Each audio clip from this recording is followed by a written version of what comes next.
Lucas, no capítulo 2, você tem aí sua Bíblia, o seu aplicativo.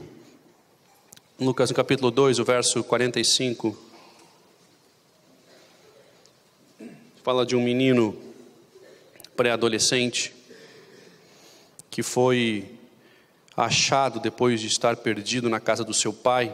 Estava perdido e foi encontrado lá na casa do seu pai. Como não encontraram, voltaram a Jerusalém para procurá-lo. 3 dias depois, encontraram um menino. Quantos dias? 3 dias depois, encontraram um menino num dos pátios do templo, sentado no meio dos mestres da lei, ouvindo-os e fazendo perguntas a eles. Todos os que o ouviram estavam muito admirados com a sua inteligência e com as respostas que dava. Quando os pais viram o menino, também ficaram admirados, e a sua mãe lhe disse: meu filho, por que foi que você fez isso conosco? O seu pai e eu estávamos muito aflitos procurando você. E Jesus respondeu: por que vocês estavam me procurando? Não sabiam que eu deveria estar na casa do meu pai? Até aí. Papai do céu, obrigado pela tua palavra. Vem com a tua revelação nesse dia em que nós comemoramos, pelo menos aqui no Brasil, os dias dos pais. Abençoa, Pai, essa mensagem que nos alcance, que nos ministre, que nos eleve a um lugar mais perto de Ti. Tem misericórdia de nós, Papai, me dê as palavras certas, eu Te darei a honra e a glória em nome de Jesus. Amém e amém.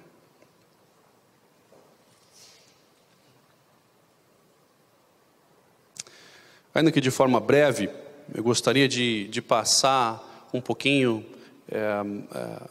um raciocínio.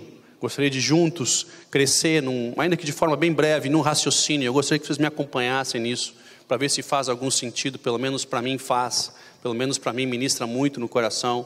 E eu acho que vai fazer sentido para você também. Tem feito muito sentido na minha vida. O que acontece aqui é o início de uma caminhada de Jesus com Deus. Ele era Deus, Pai, Filho e Espírito Santo, Deus Trino. Eles estavam lá desde o início. Ele era o Verbo e o Verbo estava com Deus. Lá desde o início ele já fazia parte de todas as coisas. E de repente, como um plano de uma nova aliança, depois de tantas que Deus tentou fazer com a humanidade e não funcionava, Ele tenta uma nova aliança. E Ele diz: agora chega, eu vou precisar de um sangue mais precioso. Eu vou fazer uma aliança com esse povo diferente. Eu vou mandar o meu filho, meu único filho, para morrer por todos aqueles que aceitarem e que entenderem, que escolherem por essa mensagem. Ele envia o seu filho e a história começa.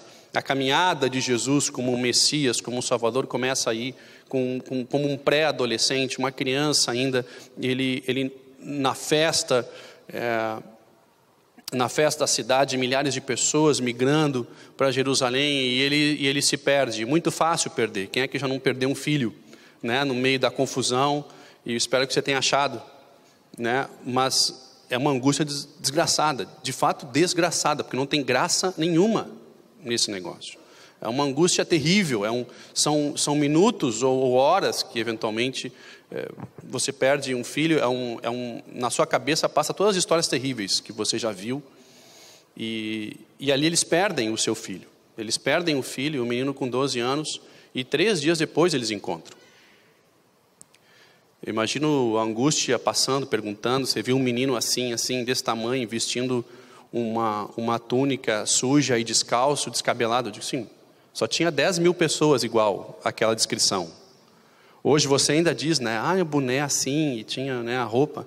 Naquela, tudo igual, você não tinha como saber quem é. Tudo igual. E aí perde o menino, e eles saem loucos, e de repente eles acham o menino lá. 3 dias depois, alguém deu comida para esse menino, né? Ele se virou, ele deu um jeito, mas aonde ele dormiu, com quem ele esteve, tudo isso, a Bíblia não fala. Mas 3 dias depois acha o menino, e ele, com uma tranquilidade irritante, uma tranquilidade espancante, ele responde para os pais: óbvio que eu estaria aqui, né? não parece tão óbvio assim. Para ele era. Para mais ninguém é óbvio. Para ele era. Ele disse, que dificuldade foi vocês entenderem que eu estaria na casa do meu pai. E ali começa toda essa história. E os pais dizem, eu e a sua mãe, ou seja, o seu pai e a sua mãe estavam loucos atrás de você. Ele diz, não, mas eu estava na casa do meu pai. Ele entendia que ele era filho de José, mas ele sabia que ele era filho de Deus. Ele respeitava o seu pai da sua herança terrena, mas ele tinha um pai celestial que tinha para ele um rumo diferente. O pai da terra estava dando para ele a herança de ser um marceneiro, de ser um carpinteiro, de ser um profissional, de herdar as coisas que o seu pai da terra tinha. Mas o seu pai celestial estava dando um rumo para ele. E ele se encontra aqui nessa largada do ministério, fazendo perguntas em relação ao rumo da humanidade. Ou seja, o nosso pai terreno nos dá uma herança terrena, mas o nosso pai celestial, ele tem um destino. Porque a herança do nosso pai celestial não está nessa terra. O nosso pai terreno dessa terra nos dá a herança, mas o nosso pai celestial, ele nos dá um destino. O nosso pai celestial nos dá algo mais, nos dá algo que vai mais longe. A nossa herança não está nessa terra, a nossa herança está depois que nós partimos, nesses poucos dias que nós passamos nessa terra. Aqui, de fato, não tem a herança que interessa, o que Jesus estava buscando. Ele não estava preocupado com a herança da terra, porque a herança da terra ele ia ganhar igual, já era dele, ele já teria acesso, né, àquilo que o pai terreno poderia dar. Mas o celestial, bem, esse ele precisava conhecer o destino. E é isso que eu quero falar nessa noite, ainda que de forma bem breve, como que Jesus conheceu o seu destino com o papai do céu. Muitos aqui já não tem mais o pai terreno, não tem mais o pai que está conosco hoje, talvez comemorou com outra pessoa, com outras pessoas que nós entendemos, ou talvez, né, com os próprios filhos, mas não com o pai, porque já não está mais aqui. Mas nós temos um destino. Muito mais importante do que a nossa herança terrena, nós temos um destino. E Jesus precisou conhecer o seu destino. Ele sabia a sua missão, ele sabia de quem era filho, mas ele precisava entender o destino. Ele precisava entender os passos que iriam levar até os últimos dias nessa terra, assim como você e assim como eu. Nós não estamos aqui por acaso. Há um propósito de estarmos aqui, e Jesus queria entender esse destino, e por isso ele tinha algumas ações e atitudes que nós vamos ver hoje à noite. A herança da terra, os meus filhos vão ter automaticamente, mas um destino que eu gostaria que eles tivessem, ou que eu entendo que são importantes para eles, vai muito mais além de uma herança. Uma herança por si só é como um... E você sabe muito bem disso, que às vezes pessoas ganham muito dinheiro e sem rumo, né? Uma herança para alguém que não tenha um destino claro para aquilo é como um navio sem um leme, um grande potencial que vai para lugar nenhum, ou vai de acordo com o vento, ou de acordo com as circunstâncias da vida, mas uma herança com destino é diferente. Uma herança sabendo para que serve, com um propósito, é diferente. E essa noite eu quero falar sobre o nosso destino, que o destino que o nosso Pai Celestial, e só Ele pode nos dar. E como que isso acontece na nossa vida, porque eu não quero desperdiçar o meu tempo aqui. Eu não quero que os meus filhos passem um tempo nessa terra sem propósito. Eu quero, de fato, ser um peregrino nessa terra que faça a diferença e que pelo menos eu consiga cumprir o meu destino e aquilo que a qual Deus me chamou. Jesus foi extremamente bem sucedido em tudo que ele fez, porque ele entendeu o seu destino. Ele recebeu a herança do seu pai terrestre, mas ele teve um destino derramado sobre a sua vida. E ele foi um cara extremamente, por mais as dificuldades que passou, ele foi extremamente realizado e bem sucedido. Eu quero ser realizado e quero ser bem sucedido. Porque tristeza e problema a gente sabe que vai ter. Mas eu quero chegar no final e como Paulo falou, olha, eu combati o bom combate, valeu a pena, foi difícil, mas eu venci. Eu corri essa carreira. E eu quero fazer valer a pena. E nós todos precisamos valer a pena. Esse fim de semana foi único, né? Porque nós, sexta-feira, estávamos reunidos, né, no evento, falando sobre sonhos e projetos e tudo isso. E aí eu chego em casa, no sábado de manhã, recebo a notícia de um falecimento. Aí eu vou no velório. E aí no domingo já tem o aniversário, né? Agora, meio-dia, e comemora o Dia dos Pais. E o cara, que momento, né? Fala-se de sonhos, depois no outro dia já não tem mais sonhos, só enterra, né? Os sonhos, aqui acabou. E agora vamos de novo. Não, ainda tem sonhos, ainda tem projetos. E o cara, nossa, essa é a realidade da nossa vida. É assim que funciona. Esse é o nosso dia a dia. E eu quero fazer valer a pena. Eu quero chegar no final e dizer assim, poxa, eu recebi o destino que Deus tinha para mim e eu fiz esse negócio valer a pena. Eu vi as pessoas serem transformadas, eu vi a minha vida sendo transformada. E o mais importante, eu vi os meus filhos também com o destino. Qual é a alegria maior de um pai de ver o seu filho bem encaminhado?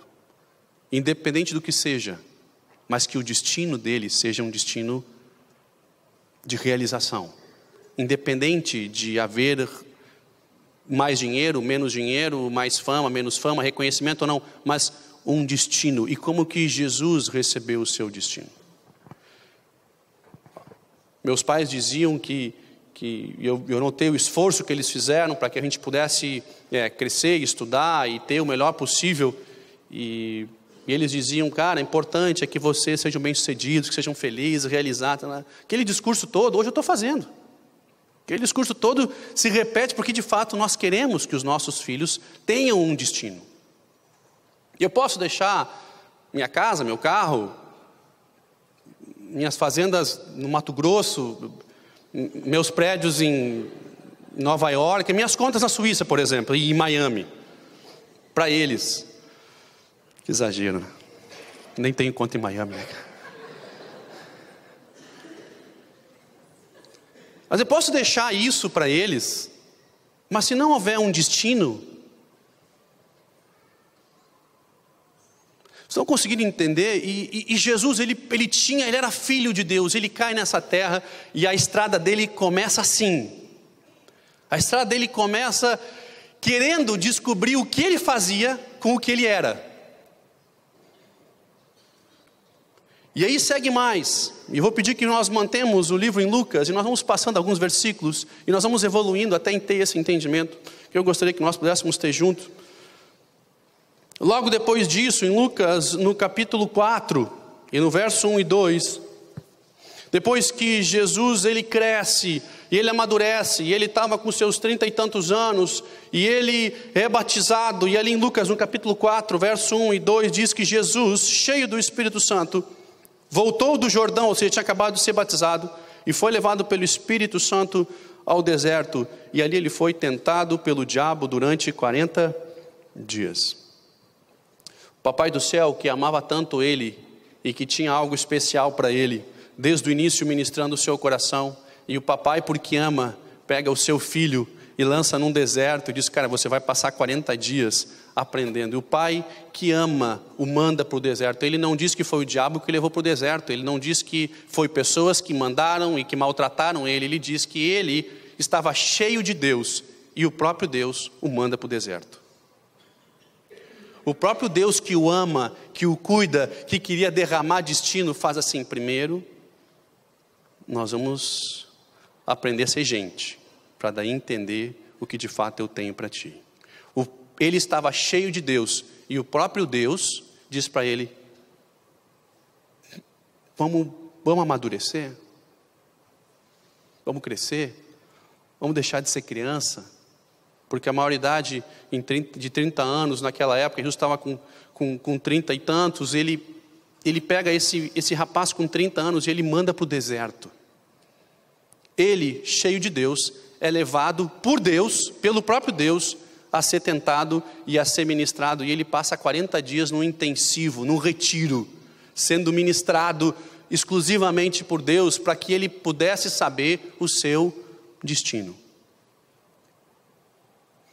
Eu me lembro quando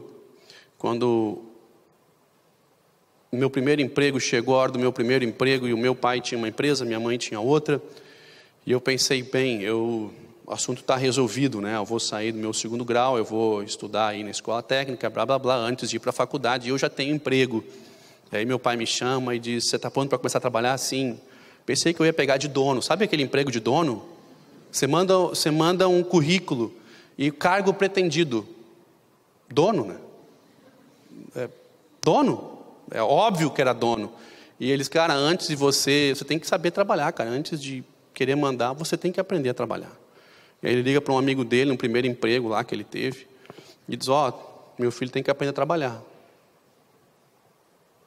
Você tem que aprender a bater cartão, meu filho.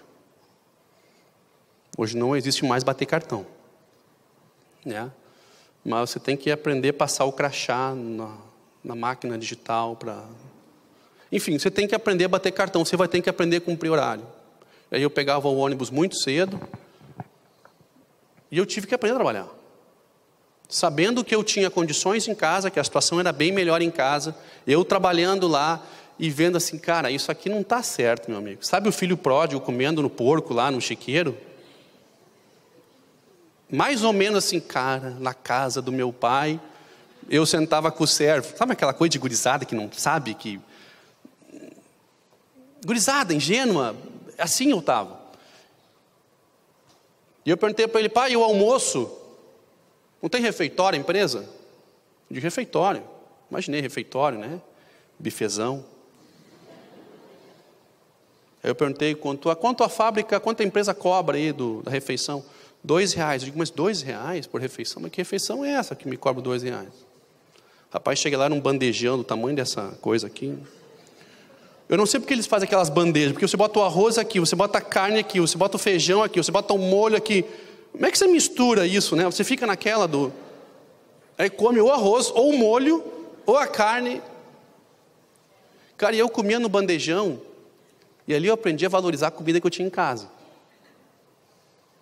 Andando de ônibus, aprendi a valorizar os carros que eu tinha, que a família tinha. Usando o guarda-pó, aprendi a valorizar minha roupa. E quando eu recebi o primeiro salário, eu achei que eu ia comprar um apartamento e já me mudar para a cidade grande. Eu descobri que tinha uns impostos lá que comiam todo o meu salário, cara. Eu disse, o que é isso aqui? Tá, mas esse cara ganha, esse aqui ganha mais do que eu, esse cara aqui que está aqui, ó. INSS.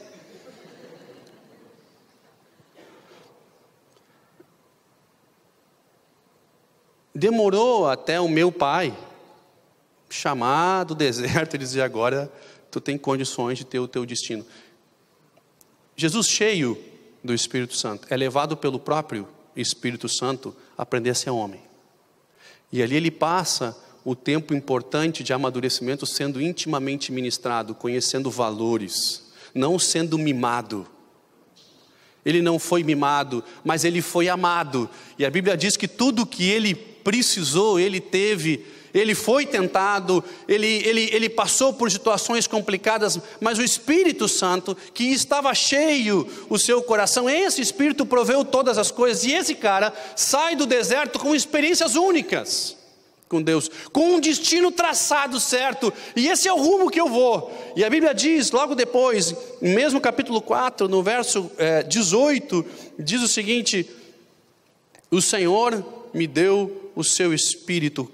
Lucas 4, verso 18, depois que ele sai do deserto, diz: e o Senhor me deu o seu Espírito, e ele me escolheu para levar as boas novas aos pobres, e me enviou a anunciar e a libertar aos presos, e dar vista aos cegos, e a libertar aos que estão sendo oprimidos, e anunciar que chegou o tempo em que o Senhor salvará o seu povo. Ele sai do deserto com um caminho certo, meu amigo. Depois que ele passa um tempo com o seu pai, recebendo o seu destino, é a primeira vez que ele dá essa frase. É a primeira vez que ele é tão claro a missão dele. É a primeira vez em que ele sabe para onde ele está indo. E segue adiante, o verso 42 diz o seguinte: quando amanheceu, Jesus saiu da cidade e foi para um lugar deserto, de novo. Mas a multidão começou a procurá-lo, e quando o encontraram, eles não o deixaram ir embora. Mas Jesus, no verso 43, disse: eu preciso anunciar também em outras cidades a boa notícia do reino de Deus, pois foi para fazer isso que Deus me enviou. Ele vai para um tempo no deserto, sabendo que ele tinha que anunciar o evangelho naquele lugar, e ele volta do tempo no deserto dizendo mais: olha, não, eu acabei de receber outra informação, que eu tenho um novo destino, não só para essa, mas para várias outras. E segue ainda a história, lá em Lucas, agora no capítulo 9, no verso 18, diz o seguinte: certa vez Jesus estava sozinho orando, de novo ele sozinho orando, e os discípulos chegaram perto dele. Então ele perguntou: o que o povo diz que eu sou? E eles responderam: alguns dizem que o Senhor é João Batista, e outros dizem Elias, um dos profetas antigos que ressuscitou. E vocês, o que dizem que eu sou? Perguntou Jesus, e Pedro prontamente respondeu: o Messias, o Messias que Deus enviou. Então Jesus proibiu os discípulos de contarem isso para outras pessoas e continuou: o Filho do Homem terá que sofrer muito e será rejeitado pelos líderes judeus, pelos chefes sacerdotes, pelos mestres da lei, será morto e no terceiro dia será ressuscitado. Vamos lá. Ele está um tempo no deserto, ele sai do deserto e diz o seguinte: eu estou aqui para anunciar o evangelho. Claramente é isso aí. Aí ele vai ter um novo tempo de oração, sozinho, e ele sai de lá dizendo: não é só para essa cidade, são para várias outras. Aí mais adiante, ele vai ter um outro tempo com Deus, ele sai lá dizendo: tem mais. Tem mais. Eu ainda vou ser morto, mas eu vou ressuscitar no terceiro dia. Tem algum comportamento que está repetindo de novo e de novo aqui.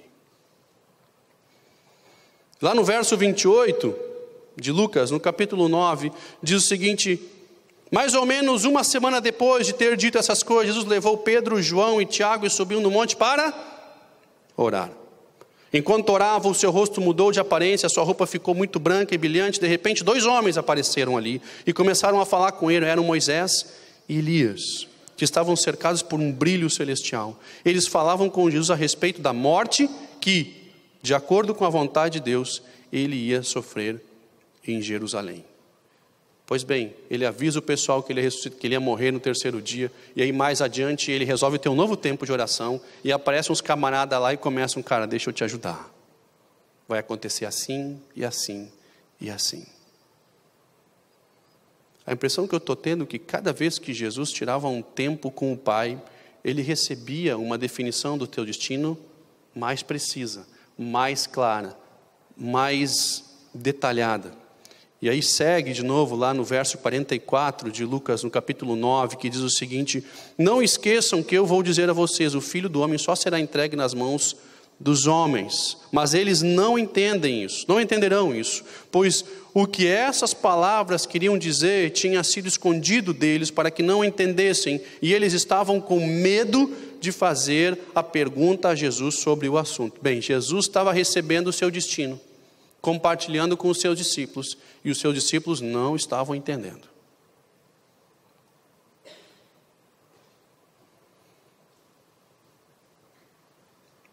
Em Lucas, no capítulo 12 agora, e no verso 22 diz: então Jesus disse aos seus discípulos: é por isso que eu digo a vocês, não se preocupem com a comida que precisam para viver, nem a roupa que precisam para se vestir, pois a vida é mais importante do que comida, e o corpo é mais importante do que as roupas. Vejam os corvos, não semeiam, não comem, não colhem, não têm despesas nem depósitos, mas Deus dá de comer a eles. Será que vocês não valem mais do que os pássaros? Qual de vocês pode encompridar a sua vida mais do que se preocupe com isso? Portanto, se vocês não podem conseguir uma coisa assim tão pequena, para que se preocuparem com as outras?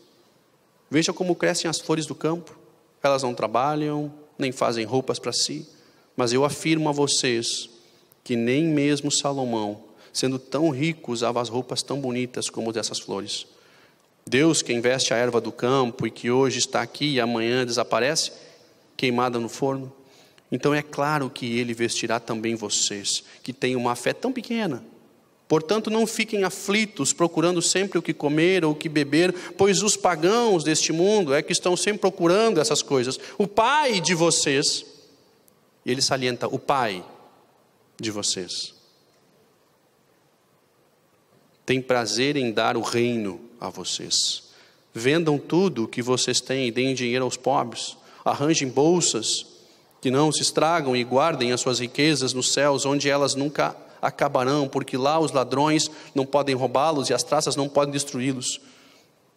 Pois onde estiverem as suas riquezas, ali estará o seu coração. Os discípulos não estavam conseguindo entender. Jesus estava falando, ele curava um monte de gente. Era milagre todos os dias. As multidões o seguiam. E toda vez que ele ia orar, ele vinha com essa conversa de ser morto e ressuscitar no terceiro dia. E os discípulos não estavam entendendo, porque a vida dele parecia muito mais bem sucedida se ele permanecesse orando e curando e resolvendo todos os problemas de todo mundo. E ele voltava com essa conversinha de morrer no terceiro dia, porque eles não estavam entendendo essa história de destino que um pai derramava sobre um filho, que é muito mais importante do que qualquer sucesso aparente nessa terra, um destino, fazer valer a pena o tempo em que nós estamos aqui. E eles não entendiam essa conversa, ele chama todo mundo e diz: não estão entendendo. Vocês realmente não estão entendendo. Vocês estão tão preocupados com as coisas do dia a dia, vocês estão tão preocupados com o que comer, com o que vestir, com a aparência, vocês não estão entendendo, meu amigo. Nem Salomão, com toda a sua glória, se vestia tão bem como essas flores que amanhã vão morrer. Vocês não podem ter as riquezas de vocês nessa terra, mas sim num mundo celestial. As riquezas de vocês estão aonde está o coração, e o coração está onde estão as riquezas. Vocês precisam valorizar mais as coisas. E ele dá esse sermão todo para ver se eles compreendem que Jesus não estava preocupado com essa vida, mas estava preocupado com um destino que era muito mais além disso. E ele segue adiante, lá em Lucas, no capítulo 22, é o último versículo que eu leio, no capítulo Lucas 22, verso 39. Jesus saiu e foi como de costume ao Monte das Oliveiras, e os seus discípulos foram com ele. Quando chegou ao lugar escolhido, Jesus disse, esse é o verso 40 de Lucas 22, diz o seguinte: Jesus disse: orem pedindo que vocês não sejam tentados. Então se afastou uma distância, mais ou menos uns 30 metros, ajoelhou-se e começou a orar, dizendo: Pai, se queres, afasta de mim esse cálice de sofrimento, porém que não seja feita o que eu quero, mas o que tu queres. Então o anjo do céu apareceu e o animava. Cheio de uma grande aflição, Jesus orava com mais força ainda, e o seu suor era como gotas de sangue caindo no chão. Aqui, um dos últimos momentos em que Jesus sai para orar, antes de ser morto, e ele estava com uma angústia muito grande no seu coração, porque ele sabia o seu destino. Ele havia vivido experiências incríveis nessa terra. Ele trabalhou, ele pagou imposto, ele se relacionou com um monte de gente, ele ajudou inúmeras pessoas, mas ele tinha algo muito maior do que o que essa terra poderia dar, que era um destino, que era a realização de algo muito mais sublime, que iria afetar uma humanidade inteira. Você e eu estamos sentados aqui hoje como consequência disso aqui. E aí ele vai ter um tempo de oração, e ali a sua angústia era tão grande, porque ele sabia o que estava para acontecer. E ele: Pai, se for possível, afasta de mim esse cálice, mas que não seja feita a minha vontade, mas sim a tua. Mas se possível, afasta de mim esse cálice. Mas como ele já sabia que não era possível, a angústia dele era tão grande, né, que o seu suor se transforma em sangue. E vocês conhecem a história. A razão pela qual nós tomamos ceia hoje à noite é que de fato ele é preso, ele é morto, ele ressuscita, ele volta, aparece para os seus discípulos, mostra as suas mãos marcadas, e de fato ele cumpre o destino a qual ele havia sido chamado, e o Pai todo orgulhoso o recebe de volta, dizendo: esse meu filho amado, em quem eu tenho prazer, que cumpriu o seu destino, que entendeu o seu propósito. Jesus foi o cara mais bem sucedido na face da terra, embora muitos acreditam que não, porque dizem que para você ser bem sucedido você tem que ter muito dinheiro, que o cristão, para ser bem sucedido, ele tem que ter muito dinheiro, porque isso foi promessa de Deus. Se isso fosse verdade, Jesus não teria sido bem sucedido, porque ele não tinha nem aonde encostar a sua cabeça. Então esse não faz parte do acordo de Cristo. Ele não está aqui para fazer a sua vontade, os seus desejos. Ele está aqui para fazer justamente o contrário, que a sua carne morra e que o seu espírito viva, e que você compreenda o seu destino, que é muito maior do que as poucas coisas que esse mundo pode dar, embora sejam muito importantes. Mas Jesus deixou claro que isso não fazia parte do seu destino, isso fazia parte de um pacote, de um chamado de cada um. Mas o destino, o dar destino a um filho, o que Cristo deu, o que Cristo recebeu, fruto de tempo com o Pai, foi muito mais importante do que qualquer coisa que ele pudesse ter nessa vida. Eu só vi um jeito de Cristo receber o seu destino, que foi passando tempo com o Pai. Eu posso deixar muitos bens para os meus filhos. Eu posso me esforçar muito e passar o dia inteiro fora de casa, dando a eles tudo o que eles precisam, ou o que eu entendo que eles precisam. Eu posso trabalhar 24 horas por dia, mais 2 de serão, para que eles tenham absolutamente tudo o que eu entendo ser necessário, mas eu não vou conseguir derramar destino na vida deles sem eu passar tempo com cada um, sem eu colocá-los no colo, sem eu olhar no olho, sem eu dizer para eles o quanto eu amo, sem tempo com eles no meu colo, próximos de mim, eu ministrando o coração deles. O destino só vem de tempo com o Pai. Nós vamos sim ser abençoados como filhos. Nós vamos, como pais, nós vamos fazer absolutamente tudo aquilo que nós podemos pelos nossos filhos, mas o que nós realmente queremos é que eles sejam maiores do que nós. O que nós realmente queremos é que eles nos ultrapassem.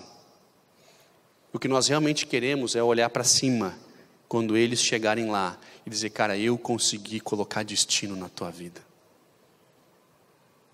Porque se eu não passo tempo com eles, se nós não passamos tempos com o Pai, nós simplesmente andamos nessa vida, colhendo os frutos do nosso plantio, que pode ser muito bom, mas eu estou interessado em algo muito maior do que isso. Porque quando ele diz: eu fiz tudo isso, mas obras maiores vocês farão, ele diz o seguinte: cara, eu quero derramar destino na vida de vocês, para que vocês vão ainda mais longe. Isso não é exclusividade de um filho. O que eu quero é que vocês sejam ainda maiores, e o Pai esperando, ansioso, para que o nosso tempo com Ele nos faça homens e mulheres com um destino, e não homens e mulheres bons. E nós estamos com igrejas cheias de pessoas que estão melhorando, saindo de uma situação complicada e fruto de uma palavra que tem lavado e tem trazido arrependimento nas vidas, tem gerado pessoas boas, mas nós temos que ser mais do que bons. Nós temos que viver dentro do seu destino. Porque a satisfação em sermos filhos de um Pai que nos ama tanto, é que nós temos o privilégio de cada um de nós ter um destino traçado e um propósito desenhado, e esse tempo com Ele é que nos dá um destino. E você vai dizer: cara, mas eu não tenho mais o meu Pai. Sim, você tem o Papai do céu, que vai derramar na sua vida o destino, e esse tempo que nós temos que passar com Ele é o que nos faz sermos pessoas rumo a esse destino, extremamente bem-sucedidas dentro desse propósito maior do que nós mesmos.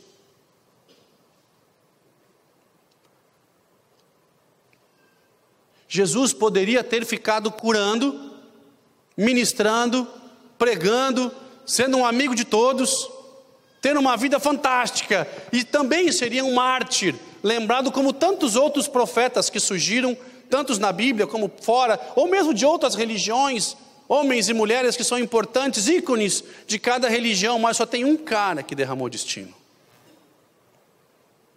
Mas só teve um que entendeu que tinha um destino ainda maior e que morreu por todos nós, e esse foi Jesus. Não basta nós termos uma vida normal e chegarmos ao fim e aparentemente sermos bem-sucedidos, nós precisamos de destino. Eu quero que os meus filhos sejam maiores do que eu.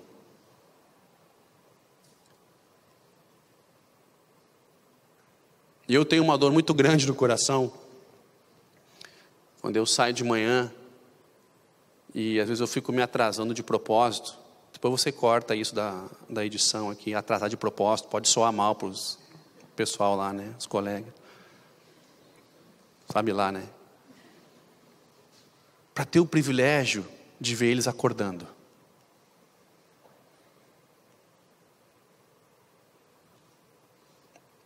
Eles saem todos descabelados, com a bexiga estourando, um bafo terrível. E você abraça como se eles tivessem saído do banho.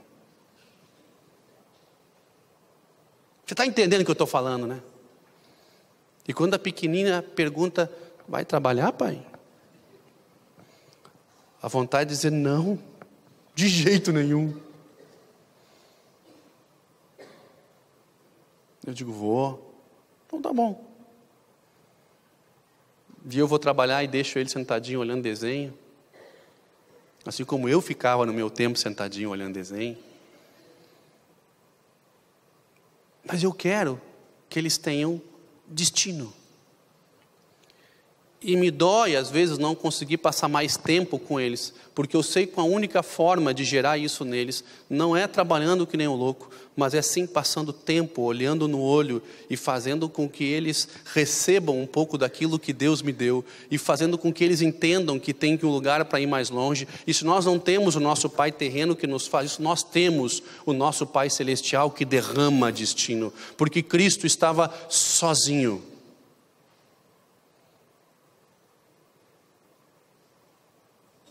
A grande questão é, de fato nós conhecemos o nosso papai? Essas angústias e desafios e batalhas que você e eu temos todos os dias,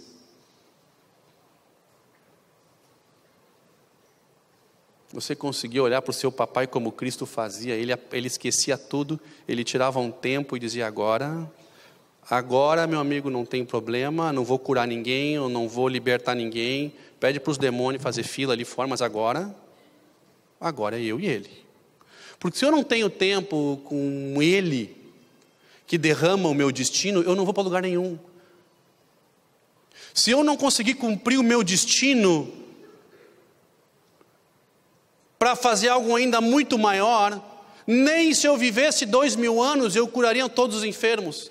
Eu resolveria todos os problemas, eu resolveria todas as nações, eu alcançaria todas as nações, nem se eu vivesse uma vida inteira, sabe por quê? Porque nós precisamos cumprir o nosso destino, ele precisava morrer para que eu e você pudéssemos alcançar o restante.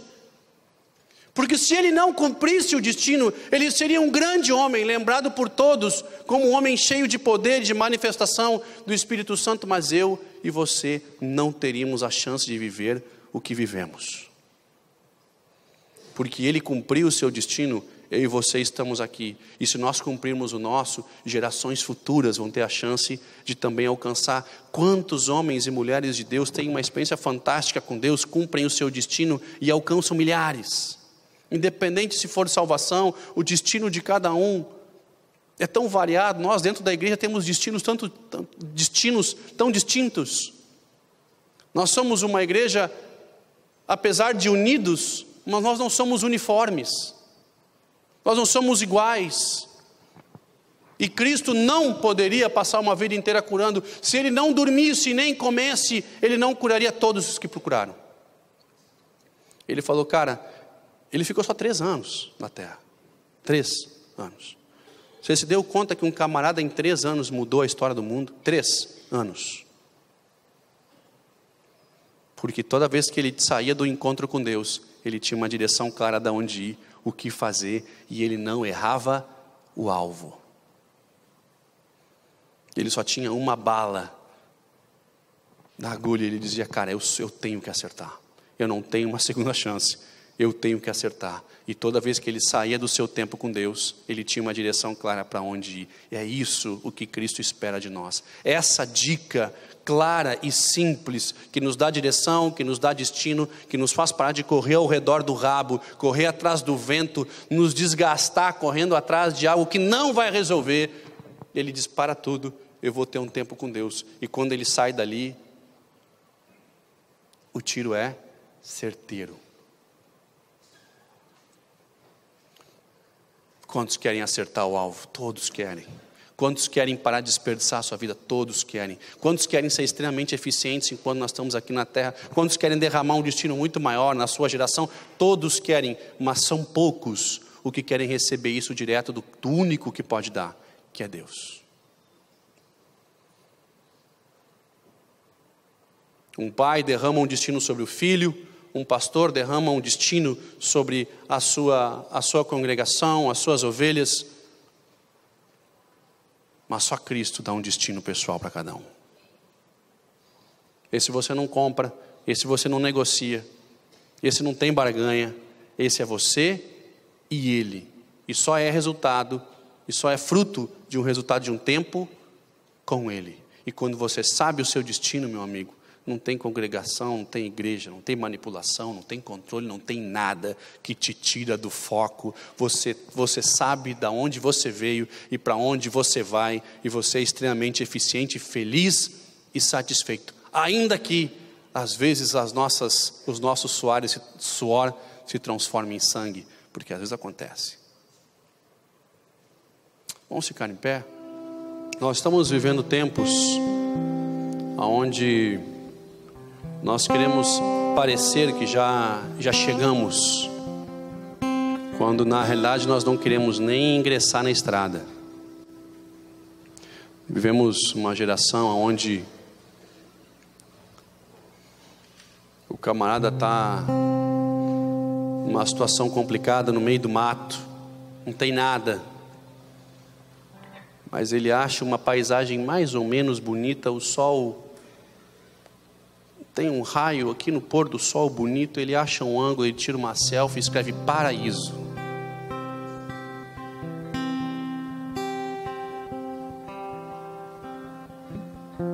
O cara não tem o que comer, frita um ovo, atira uma salsinha em cima,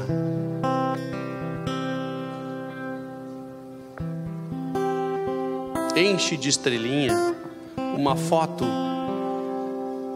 e bota receita francesa.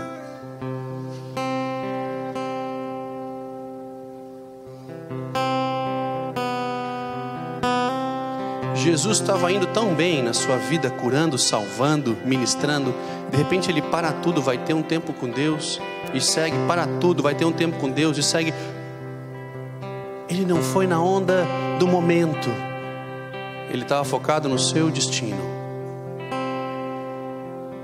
Eu não quero desperdiçar a minha vida, eu não quero que você desperdice a sua vida, eu não quero que meus filhos desperdicem a sua vida. O que eu quero é que nós vivamos nessa terra, independente de quantos anos sejam. Talvez nós estamos falando com pessoas aqui, ou mesmo comigo. Eu não sei se nós vamos nos encontrar no próximo culto. O que eu quero é que nós tenhamos um destino claro. E isso nós só conseguimos com Ele. E que seja o tempo que seja nessa terra, mas que seja um tempo que gere rumo e destino claro. Isso eu quero para a minha vida, isso eu quero para essa congregação, isso eu quero para a sua vida, isso eu quero para os seus filhos, para os meus, isso eu quero para os jovens dessa igreja. Que independente de quantos anos nós venhamos a viver, de quantos velórios nós ainda vamos até chegar a nossa vez, mas que até esse dia chegar, mas que até esse dia chegar, a minha vida rume e ande no destino que Ele traçou.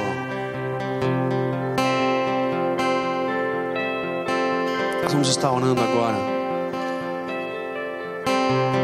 Só tem um lugar que você consegue isso, e não é participando de todas as reuniões, não é indo em todos os grupos familiares, nem nos retiros, nem sendo um camarada fiel com as suas ofertas. É o seu tempo com o papai, porque só o pai derrama destino.